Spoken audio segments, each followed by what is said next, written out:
یہ میری زندگی کی حقیقی کہانی ہے۔ میرے شوہر ایک اعلیٰ آفیسر تھے۔ شادی کے بعد میں ان کے ساتھ سرکاری بنگلے میں رہنے لگی۔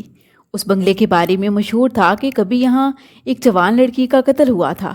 ایک روز مجھے دراز سے ایک بہت خوبصورت لڑکی کی تصویر ملی۔ معلوم ہوا کہ یہ وہی لڑکی تھی۔ شادی کے کافی سالوں بعد بھی اولاد نہ ہونے پر میں نے شوہر کو دوسری شادی کی اجازت دے دی۔ جب میں نے ان کی بیوی کو دیکھا تو میرے پیروں سے زمین نکل گئی اور میں بے ہوش ہو گئی، کیونکہ یہ کہانی حقیقت پر مبنی ہے اور جن خاتون کی حقیقی زندگی سے تعلق رکھتی ہے میں انہی کی زبانی بیان کر رہی ہوں۔ کہانی میں اصلی ناموں کی جگہ فرضی نام استعمال کیے گئے ہیں۔ چلیے کہانی شروع کرتے ہیں۔ میری زندگی کی کہانی بھی نہایت عجیب و غریب ہے۔ آپ میں سے بہت سے لوگ اسے پڑھ کر حیران رہ جائیں گے کہ کیا ایسا بھی ہوتا ہے۔ ہم دو ہی بہنیں تھیں۔ میری دوسری بہن مجھ سے بڑی تھی۔ میں صرف ایک ماں کی تھی جب امی کا انتقال ہو گیا۔ والدہ کی وفات کے بعد میری خالہ نے مجھے گود میں بڑھ لیا۔ سال بھر انہوں نے ہی میری دیکھ بھال کی۔ ددیال والوں نے میرے والد سے بہت کہا کہ تم دوسری شادی کر لو، مگر وہ اس لیے راضی نہ ہوتے کہ سوتیلی ماں نہ جانے میری بیٹیوں کے ساتھ کیسا سلوک کرے۔ بتاتی چلوں کہ میری ایک پھپھو بیوہ تھی اور وہ ہمارے ہی گھر رہتی تھی۔ میں خالہ سے مانوس ہو چکی تھی، اس لیے وہ مجھے اپنے گھر لے آئی تھی۔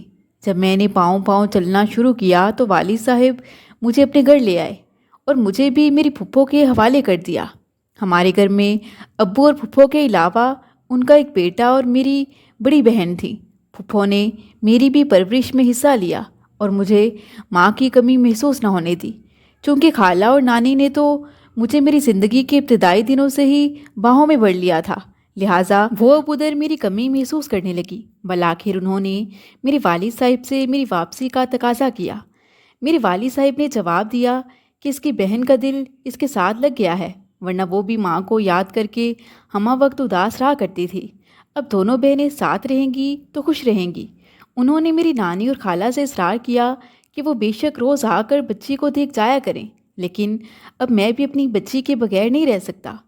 پہلے تو چلو مجبوری تھی کہ یہ بہت چھوٹی تھی اور اس کی پھپھو بھی تین چھوٹے بچوں کو کیسے سنبھالتی۔ میری خالہ مجھ سے بہت پیار کرتی تھیں۔ وہ ہفتے میں 2-3 بار آ کر مجھ سے مل جاتی۔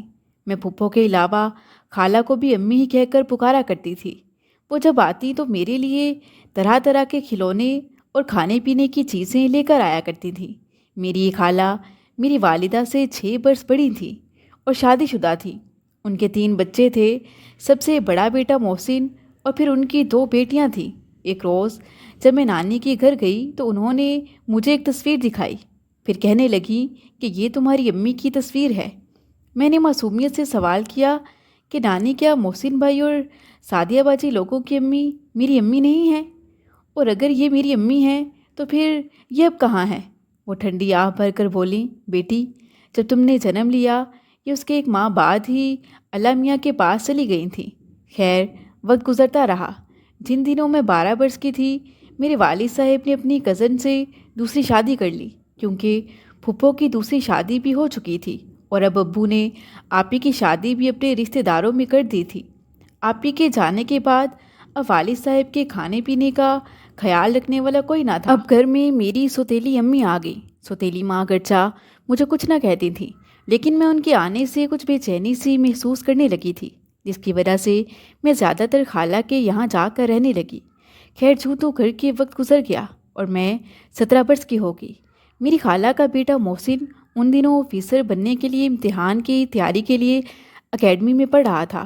وہ دوسرے شہر میں ہوتا اور صرف چھٹیوں میں ہی گھر آیا کرتا تھا۔ جب اس کا کورس مکمل ہو گیا تو اسے بہت اچھی ملازمت مل گئی۔ اب وہ ایک آفیسر بن چکا تھا۔ اس کی پہلی پوسٹنگ سکیسر کے مقام پر ہوئی، جو ایک پہاڑی علاقہ ہے اور وادی سون سے کافی بلندی پر واقع ہے۔ اس وقت یہاں آبادی کم اور جنگلات زیادہ تھے اور یہ علاقہ ہمارے آبائی شہر سے، جہاں ہم اقامت پذیر تھے، 13 گھنٹوں کے سفر کی دوری پر تھا۔ انہوں نے اپنی ڈیوٹی جوائن کر لی، مگر بہت لمبے سفر کی وجہ سے وہ جلد گھر نہیں آ سکتے تھے۔ وہ 4 ماہ بعد ہی 3-4 روز کی چھٹی پر گھر آتے تھے۔ اسی دوران خالہ کی دونوں بیٹیوں کی بھی شادی ہو گئی۔ وقت گزرتا رہا۔ اب جب محسن چھٹی پر آتے تو خالہ سے کہتے کہ امی میں 3 برس سے گھر کے کھانے کو ترس گیا ہوں اور اب تو میرا نظام میں ہاضمہ بھی جواب دینے لگا ہے۔ اس بات کو سن کر خالہ متفکر ہو جاتی، کیونکہ انہوں نے بھی محسوس کیا تھا کہ ان کے بیٹے کی صحت پر ہوٹلوں کے کھانے کے باعث برا اثر ہو رہا تھا۔ اوپر سے ان کی ڈیوٹی بھی سخت تھی، اور جہاں وہ ڈیوٹی سر انجام دیتے تھے وہاں چاروں طرف جنگلات ہی جنگلات تھے۔ خالہ بیٹے کی شادی کر دینا چاہتی تھیں تاکہ وہ بیوی کو اپنے ساتھ رکھے اور اس طرح اسے گھر کا معیاری کھانا بھی نصیب ہو سکے۔ محسن کو ان کے اچھے عہدے، شرافت اور اچھی شکل و صورت کے باعث رشتوں کی کوئی کمی نہ تھی۔ خاندان میں ہی ہر ایک کی یہی خواہش تھی کہ خالہ ان کی بیٹی کا رشتہ لے لیں۔ یوں کئی اچھے گھرانوں نے خالہ سے محسن کے رشتے کے بارے بات کی، لیکن خالہ کا ارادہ مجھے بہو بنانے کا تھا، کیونکہ میں بچپن سے ان کے گھر میں پلی بڑی تھی۔ لہٰذا وہ چاہتی تھی کہ میں آگے بھی ان کی بہو بن کر انہی کے گھر میں رہوں۔ ان کا کہنا تھا کہ باہر سے بھی تو کسی نے آ کر راج کرنا ہے، تو کیوں نہ میری اپنی بانجی ہی کرے۔ حالانکہ میں نے میٹرک کے بعد تعلیم کو خیر آباد کہہ دیا تھا۔ یوں خالہ نے میرے والد سے بات کی کہ زہرا اب بڑی ہو گئی ہے، میں نے اسے بہت پیار سے پالا ہے، وہ بھی مجھ سے محبت کرتی ہے، کیوں نہ آپ اس کا رشتہ میرے بیٹے محسن کے لیے دے دیں۔ اس طرح آپ اس کی فکر سے آزاد ہو جائیں گے اور میری بچی بھی میرے پاس آ جائے گی۔ میرے والد کو کیا اعتراض تھا، انہوں نے ہاں کر دی اور یوں میری شادی کی تاریخ رکھ دی گئی۔ محسن مجھ سے 8 برس بڑے تھے، ان کو بھی مجھ سے شادی پر کوئی اعتراض نہیں تھا کہ وہ اپنی والدہ کی خوشی میں خوش تھے۔ 2 ماہ بعد ہماری شادی تھی اور یہ 2 ماہ پلک جھپکتے گزر گئے۔ میری شادی ہو گئی۔ محسن میرا بے حد خیال رکھتے، میں تو گویا خود کو دنیا کی خوش قسمت ترین لڑکی تصور کرتی تھی۔ محسن کی ملازمت کی نوعیت ہی ایسی تھی کہ وہ زیادہ دن نہیں ٹھہر سکتے تھے، انہیں شادی پر بھی چند چھٹیاں ہی ملی تھی۔ چند دن بعد وہ واپس چلے گئے اور میں نئی نویلی دلہن صرف 1 ہفتہ ان کے ساتھ رہ سکی۔ اب ہمارا رابطہ فون تک محدود تھا، وہ بھی کبھی ہوتا اور کبھی سگنلز کا مسئلہ بن جاتا تو ہم رابطہ بھی نہیں کر سکتے تھے۔ جب دلہا دلہن کے دلوں میں محبت جاگسی ہو جائے تو کس کا جی چاہتا ہے کہ ساتھ نہ رہیں؟ یہی حال میرا تھا۔ ان کی جدائی اب مجھے شوق گزرنے لگی۔ ادھر وہ بھی تنہائی سے تنگ تھے، مگر اتنی جلدی آ بھی نہیں سکتے تھے۔ میں نے ان سے اصرار کیا کہ آپ تو اتنی جلدی یہاں نہیں آ سکتے، اس لیے مجھے اپنے پاس بلا لیں، میں اب آپ کے بغیر یہاں نہیں رہ سکتی۔ وہ کہنے لگے کہ میں بس یہاں رہائشی بنگلے کا انتظام کر لوں، پھر تمہیں اپنے پاس بلا لوں گا۔ اصل میں ابھی مجھے کوئی بنگلہ خالی نہیں مل رہا ہے۔ اب جب فون آتا میں پوچھتی آپ کب مجھے اپنے پاس بلا رہے ہیں، وہ جواب دیتے کہ فی الحال ممکن نہیں، میں کوشش میں ہوں، جو ہی کوئی اچھا بنگلہ ملا بلا لوں گا۔ 6 ماہ گزر گئے، آخر ایک روز میں نے پوچھ ہی لیا کہ رہائش کا مسئلہ کیوں ہے، آپ تو اتنے بڑے آفیسر ہیں، کیا وہاں کوئی ایک بنگلہ بھی نہیں مل سکتا؟ وہ کہنے لگے اصل میں یہ ایسی جگہ ہے جہاں گھر دور دور اور جنگلات کے درمیان میں بنے ہوئے ہیں، اس لیے تم یہاں اکیلے رہنے کی وجہ سے ڈرو گی، کیونکہ میری ڈیوٹی کبھی دن اور کبھی رات کی ہوتی ہے۔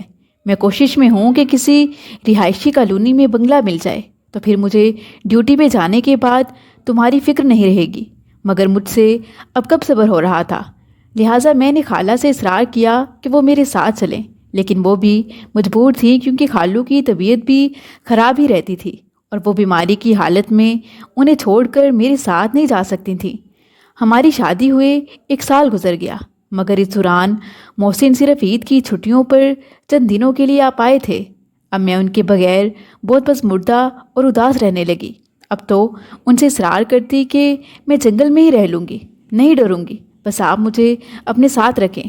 محسن نے بارہا مجھے تسلی دی کہ وہ جلد مجھے بلوا لیں گے، صرف مناسب رہائش ملنے کی دیر ہے، کیونکہ جو گھر آبادی کالونی کے اندر بنے ہوئے تھے وہاں پہلے سے ہی دوسرے افسران کی فیملیاں ساتھ رہتی تھیں اور وہاں فی الحال کوئی گھر خالی نہیں تھا۔ ان کا کہنا تھا کہ جب بھی کسی آفیسر کا تبادلہ ہوگا اور کوئی مناسب گھر خالی ہوگا، یوں مجھے کالونی میں گھر مل جائے گا تو میں تمہیں بلوا لوں گا۔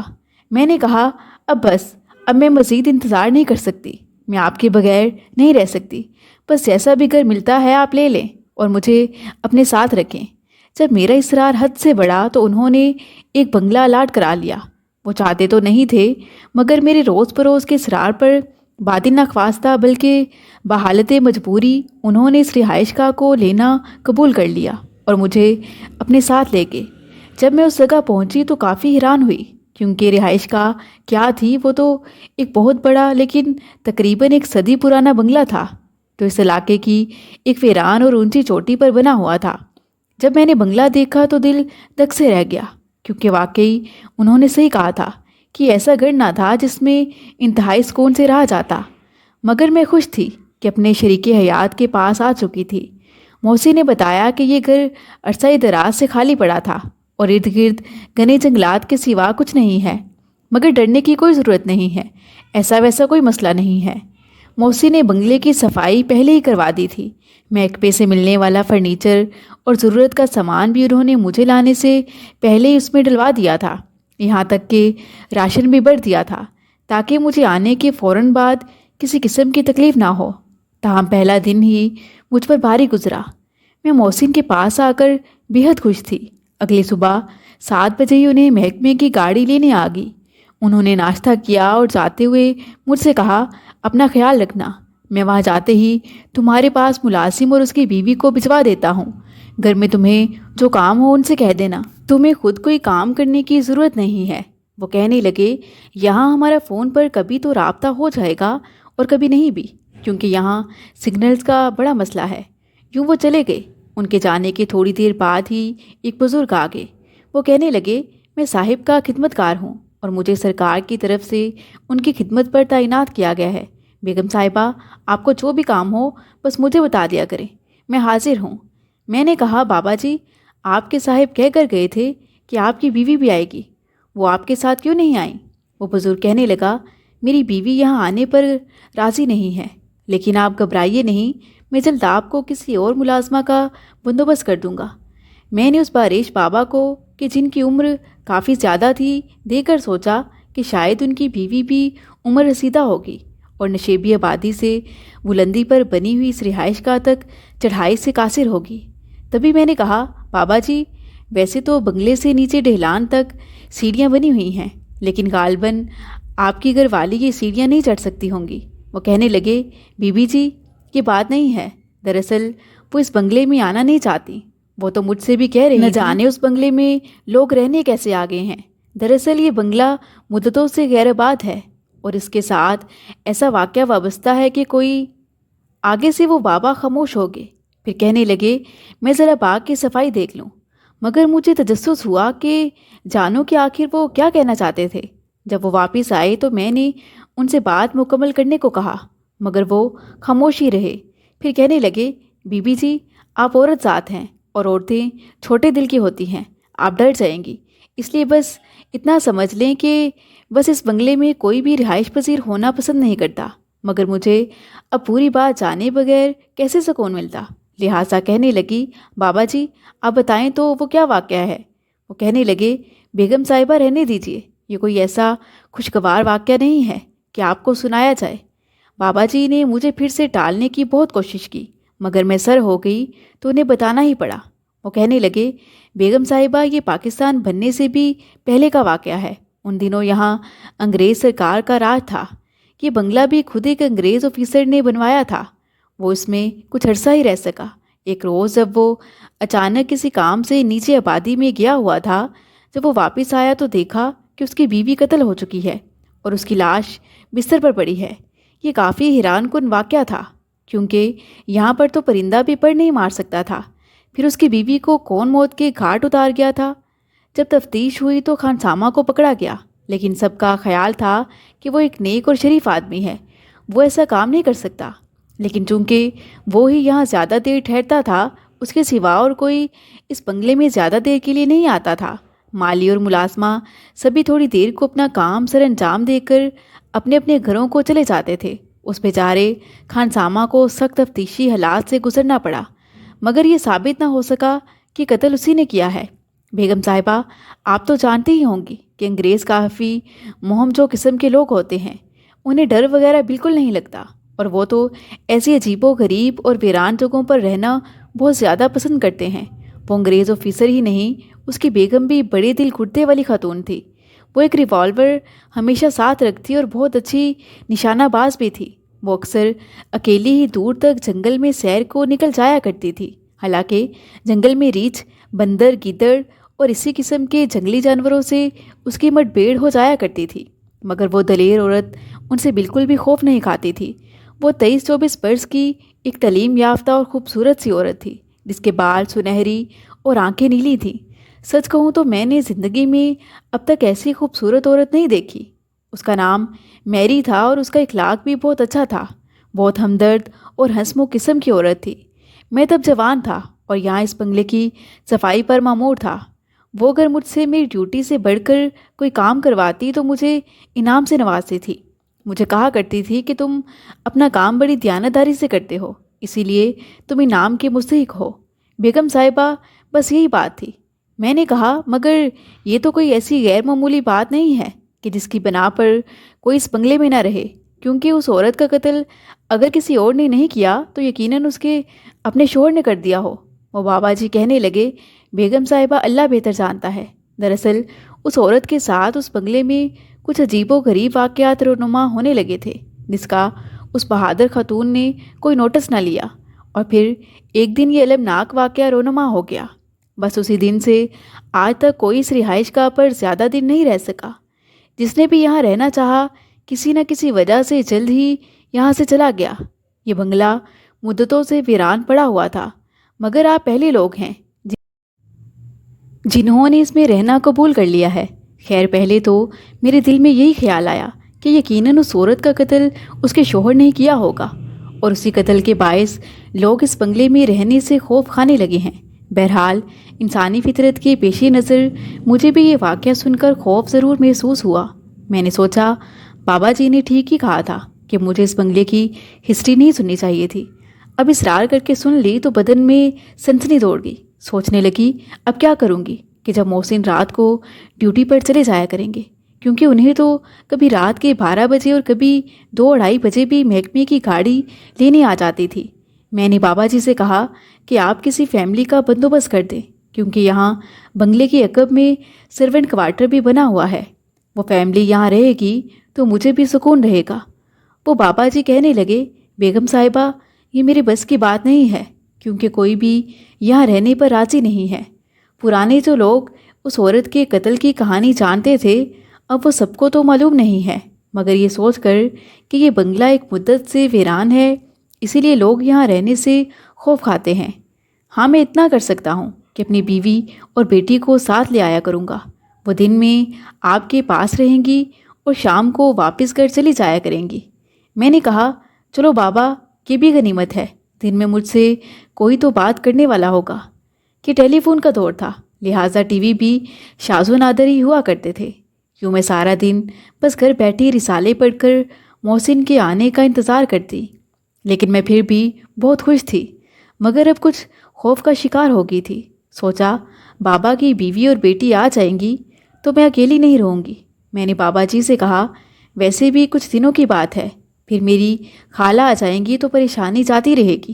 وہ کہنے لگے، بیگم صاحبہ، جتنی جلد ہو سکے آپ صاحب سے کہہ کر گھر تبدیل کرا لیں اور نیچے دفتروں کے قریب جو آفیسرز کالونی ہے اس میں کوئی گھر لے لیں۔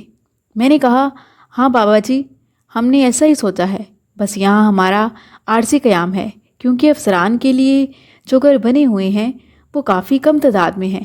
محسن سے بھی پہلے سے کافی لوگ اس انتظار میں ہیں کہ انہیں کوئی گھر مل جائے۔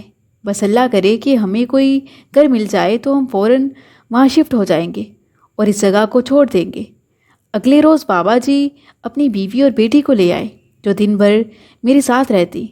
ان کے آنے سے میرا جی تو بہل گیا، مگر مزید پریشانی بھی بڑھ گئی تھی، کیونکہ بابا جی نے تو مجھے نہایت مختصر بات بتائی تھی، مگر ان عورتوں نے میرے سامنے بڑی تفصیل کے ساتھ اس بنگلے کی پراسراریت کھول کر رکھ دی۔ اب میرا دل دن میں بھی خوف کھانے لگا۔ محسن سے بھی کیا کہتی کہ وہ تو ان سب باتوں پر یقین نہ رکھتے تھے۔ دوسرا یہ کہ انہوں نے تو مجھ سے بہت بار پہلے ہی کہا تھا کہ ابھی صبر رکھو، مجھے اچھی رہائش مل جائے تو تمہیں بلوا لوں گا، مگر میں ہی بضد تھی کہ میں جنگل میں بھی رہ لوں گی۔ محسن سے یہ بات کی تو وہ کہنے لگے، کچھ دنوں میں ہمیں نیچے کالونی میں گھر مل جائے گا، اب کچھ دن یہاں گزارنے پڑیں گے۔ خیر، بابا جی کی بیوی اور بیٹی نے اب کچن کا تمام کام سنبھال لیا۔ وہ اب روز کھانا وغیرہ بھی بناتی اور شام کو گھر لوٹ جاتی۔ محسن چونکہ ٹھیک 3 بجے ڈیوٹی سے واپس آ جاتے تب مجھے ان خواتین کی ضرورت نہ رہتی۔ البتہ جس روز وہ رات کو ڈیوٹی پر بلا لیے جاتے وہ رات کاٹنی میرے لیے قیامت سے کم نہ ہوتی تھی۔ تمام شب ڈرتے اور جاگتے گزر جاتی۔ اس پر گھر کے اطراف سے گیدڑوں کے گرانے اور کتوں کے بھونکنے کی آوازیں دل ہلا کر رکھ دیتی۔ تب میں تکیے کو کانوں پر رکھ کر سونے کی کوشش کرتی۔ محسن سے شکوہ کرتی کہ آپ رات کو ڈیوٹی پر جاتے ہیں تو مجھ پر سکوت مرگ طاری ہو جاتا ہے۔ جنگلی جانوروں کی بھیانک آوازوں سے میرا کلیجہ باہر آنے لگتا ہے۔ وہ جواب دیتے کہ تم ڈرو نہیں، کچھ نہیں ہوگا۔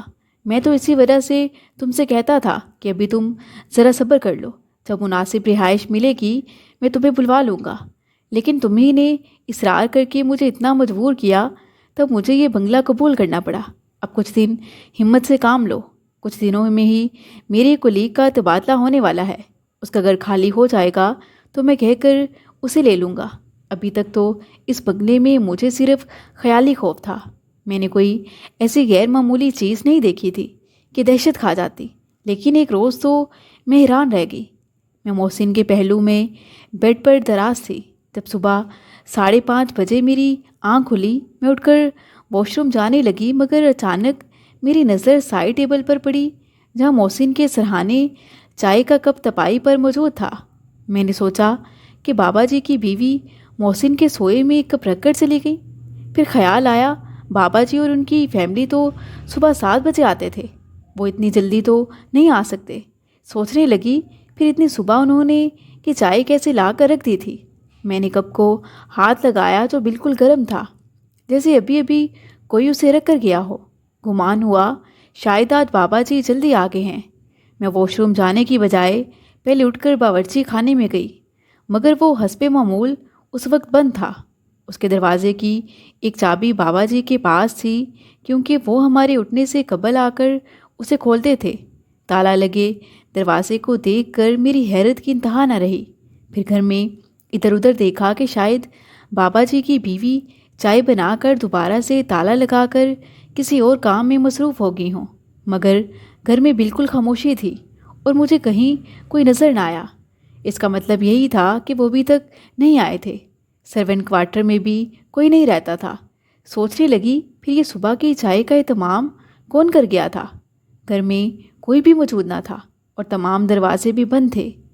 بیرونی گیٹ کی بھی ایک چابی بابا کے پاس تھی اور دوسری میرے پاس تھی۔ دروازہ میں نے کھولا تھا اور نہ ہی بابا جی آئے تھے۔ اے اللہ! خوف سے میرا سر چکرانے لگا۔ مجھ سے قدم اٹھا کر کمرے تک آنا مشکل ہو گیا تھا اور میں بڑی مشکل سے لاؤنج تک آتے آتے صوفے پر بیٹھتے ہی بے سدھ ہو کر لیٹ گئی۔ جب مجھے ہوش آیا تو دیکھا کہ بابا جی آ چکے ہیں۔ میں اٹھ کر بیٹھی تو انہوں نے چائے بنا کر میرے سامنے ٹرے لا کر رکھ دی اور پوچھا، بیگم صاحبہ آپ صوفے پر ہی سو گئی؟ آپ کی طبیعت تو ٹھیک ہے؟ میں نے کہا ہاں۔ بابا جی محسن اٹھ گئے ہیں؟ وہ کہنے لگے جی وہ تو تیار ہو کر 7:30 بجے جا بھی چکے ہیں، انہیں آفس کی گاڑی لینے آ گئی تھی۔ انہوں نے آپ کو آواز دی تھی پر آپ شاید گہری نیند میں تھیں، انہوں نے آپ کو جگانا مناسب نہیں سمجھا۔ وہ مجھے کہہ گئے تھے کہ آپ کو بتا دوں کہ میں چلا گیا ہوں۔ میں نے پوچھا بابا جی آپ کی گھر والی نہیں آئی؟ وہ کہنے لگے آج اسے بخار ہے اس لیے نہیں آ سکتی، بیٹی بھی اسی کے پاس ہے اس لیے میں ہی کچن کا کام کروں گا۔ تبھی مجھے یاد آیا کہ بابا جی سے چائے کے کپ کے بارے میں پوچھوں۔ میں نے کہا بابا جی صبح 5:30 بجے چائے بنا کر صاحب کے سرہانے آپ نے رکھی تھی؟ وہ کہنے لگے نہیں بیگم صاحبہ، میں تو 6:45 بجے آیا ہوں۔ دوسرا ملازم بھی میرے ساتھ ہی سرکاری گاڑی پر آیا تھا۔ اس نے صاحب کی وردی استری کی، جوتے وغیرہ پالش کیے اور پھر چلا گیا۔ میں کچن میں چلا گیا تھا اور کچن پر تو تالا تھا، میں نے ہی اسے چابی سے کھولا تھا۔ آپ کس چائے کے کپ کی بات کر رہی ہیں؟ یہ بات سن کر میرا خوف سے برا حال ہو گیا۔ میں نے کہا بابا جی وہی چائے کا کپ جو صبح سویرے صاحب کے سرہانے تپائی پر دھرا تھا، پتہ نہیں محسن نے پی ہے یا نہیں، شاید انہوں نے پی کر کپ وہی رکھ دیا ہو۔ آپ دیکھیں ذرا۔ بابا جی کمرے میں گئے اور کہنے لگے وہاں تو کوئی کپ نہیں ہے، کہیں آپ نے خواب تو نہیں دیکھا؟ بابا جی کی بات سن کر مجھے سمجھ آ چکی تھی، لہٰذا میں نے مزید بحث کرنا مناسب نہیں سمجھا کہ مجھے پہلے ہی بہت خوف محسوس ہو رہا تھا۔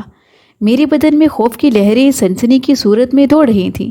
شام کو جب محسن آئے تو میں نے ان سے اس بارے میں ذکر کیا اور ان سے پوچھا کہ کیا آپ نے وہ چائے پی تھی جو تپائی پر پڑی تھی؟ وہ کہنے لگے، کون سی چائے؟ وہاں پر تو کوئی چائے نہیں تھی۔ مجھے تو بابا جی نے ہی کوئی 7 بجے چائے بنا کر دی تھی اور میں نے تو وہی پی تھی۔ لگتا ہے تم نے نیند میں کوئی خواب دیکھا ہے۔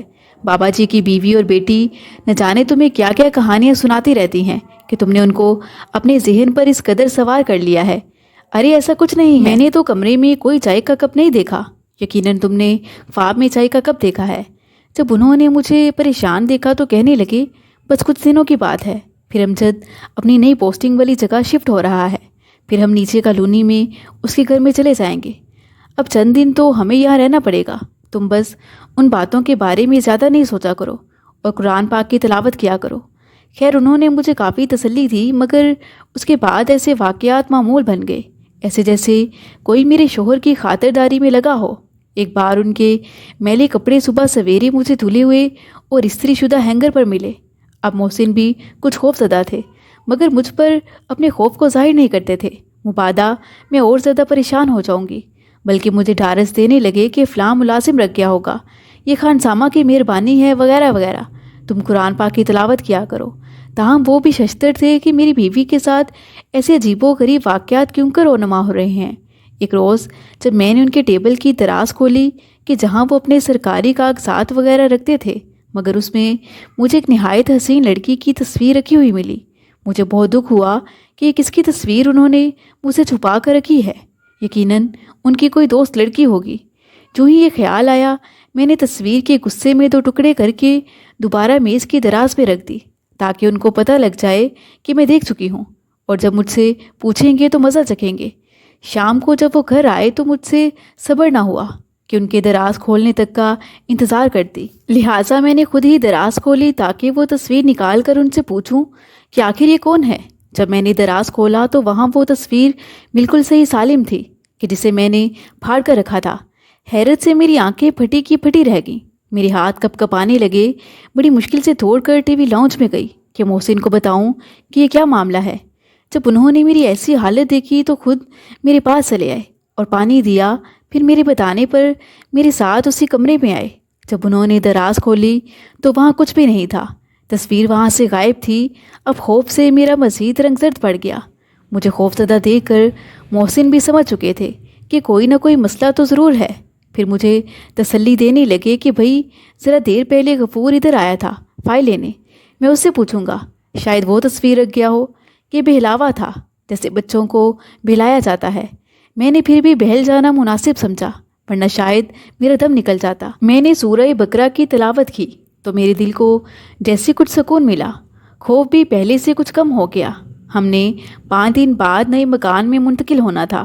اگلے روز وہ بابا جی کی بیوی اور بیٹی کو میرے پاس چھوڑ کر دفتر چلے گئے۔ میں نہا کر دھوپ لینے لان میں گئی، مگر کیا دیکھتی ہوں کہ گھاس پر بنی سنگ مرمر کی بینچ پر ایک عورت بال کھولے کنگا کر رہی ہے۔ حیرت کی بات یہ تھی کہ اس عورت کی صورت بالکل اس تصویر سے ملتی تھی جو میں نے دراز میں دیکھی تھی۔ جو ہی اس کی نظر مجھ پر پڑی وہ غائب ہو گئی، تبھی میرے منہ سے چینک نکل گئی۔ بابا جی کی بیوی کچن سے دوڑی میرے پاس آئیں۔ وہ پوچھنے لگیں، بیگم صاحبہ کیا ہوا؟ خیریت تو ہے؟ مگر میرے منہ سے ایک لفظ نہ نکلا، بس گھگی بد گئی۔ میری حالت غیر دیکھ کر وہ مجھے بڑی مشکل سے اپنی بیٹی کے ساتھ مل کر بیڈ روم تک لائیں اور بستر پر لٹا دیا۔ دیر تک وہ میرے سر پر قرآن پاک کی تلاوت کرتی رہیں اور میرا سر اور بال سہلاتی رہیں۔ جب میری طبیعت کچھ سنبھلی تو میں نے قرآن پاک کی تلاوت کی۔ واقعی کلام خدا پاک میں بہت برکت ہے۔ میرے دل کو جیسے ایک سکون ملا۔ یہاں ایک بات میں بتانا بھول گئی کہ اس بنگلے میں ایک کمرہ ہمیشہ بند رہتا تھا اور مجھے معلوم نہیں تھا کہ یہ کیوں بند ہے۔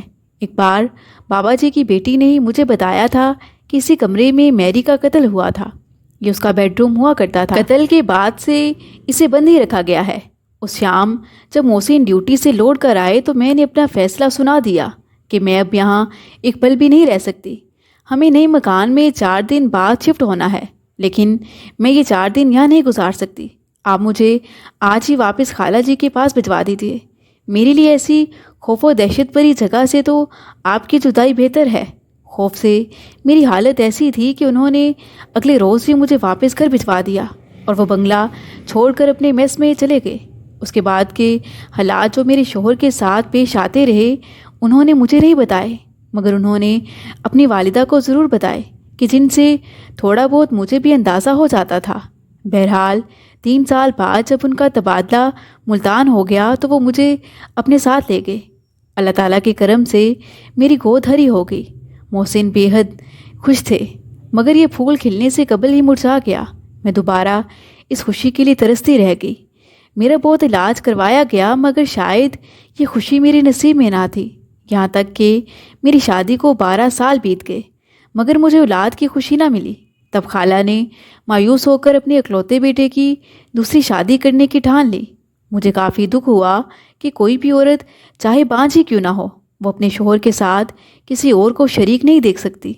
میں نے خالہ سے کہا کہ آپ نے مجھے پالا ہے، اب آپ خود مجھ پر سوتن لا رہی ہیں، مگر اب خالہ بانجی والا رشتہ کم اور ساس بہو کا رشتہ زیادہ مضبوطی پکڑ چکا تھا، لہٰذا وہ نہ مانی۔ آخرکار انہوں نے محسن کے لیے دلہن ڈھونڈ لی اور میں تڑپتی رہ گئی۔ جب پہلی بار میں نے اس کی دلہن دیکھی تو مجھے اپنی آنکھوں پر یقین نہ آیا۔ پتہ نہیں کہ میرے دماغ کا خلل تھا یا کیا، مگر محسن کی اس بیوی کی صورت اس تصویر والی لڑکی سے بہت ملتی تھی کہ جسے میں نے دراز میں رکھا دیکھ کر پھاڑ دیا تھا۔ میں آج تک حیران ہوں کہ یہ میرا وہم تھا یا کیا، یا شاید میں اس تصویر والی لڑکی کو اپنے ذہن پر بہت زیادہ سوار کر چکی تھی کہ مجھے محسن کی بیوی میں وہ دکھائی دے رہی تھی، یا پھر یہ محض ایک اتفاق تھا، مگر میری سمجھ سے بالا تر تھا۔ میں نے تب محسن سے بھی اس بارے میں ذکر کیا تھا تو وہ کہنے لگے کہ تم نے ویسے ہی اس لڑکی کو اپنے ذہن میں سوار کر لیا ہے، اور بھلا تصویر میں ایک جھلک دیکھنے کے بعد تمہیں اتنے سالوں بعد بھی اس لڑکی کی شکل کیسے یاد ہے کہ محض تمہاری خیالی دنیا ہے؟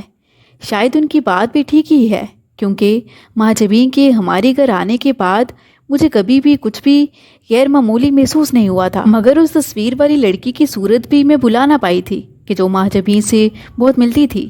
خیر یہی سوچتی ہوں کہ شاید یہ میرے دماغ کا خلل ہی ہے کہ مہاجبین مجھے وہ تصویر والی لڑکی جیسی ہی دکھتی ہے۔ یہ معمہ شاید تمام عمر حل نہ ہو سکے۔ آپ کا اس بارے میں کیا خیال ہے؟ مزید دلچسپ سچی کہانیوں کے لیے چینل کو سبسکرائب کریں۔